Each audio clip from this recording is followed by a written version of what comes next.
ছেলেদেরকে কে বুঝাবে?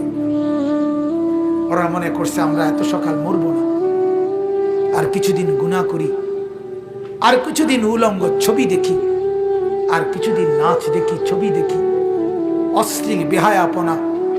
আমাদের মা আর বোনেরা বুঝছে আরো কিছুদিন ফুর্তি করি, রূপ দেখাই, যৌবন দেখাই, রাস্তায় রাস্তায় লম্পটের ভোগের সামগ্রী, নজরের সামগ্রী হই। এই হলো আমাদের মা আর বোনেরা। টেলিভিশন ভুলায় দিছে ওদেরকে আখেরাত, কবর, নর্তকীর নাচ, উলঙ্গ ছবি,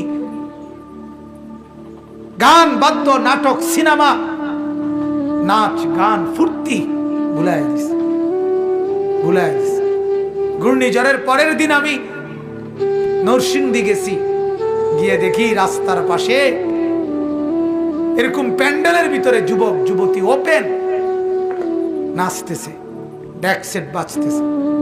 আগের দিন ঘূর্ণিঝড়, অর্থাৎ ঘূর্ণিঝড় যে বিদায় নিছে এই কারণে খুশিতে আল্লাহর দুশমনরা কতক্ষণ নাচত।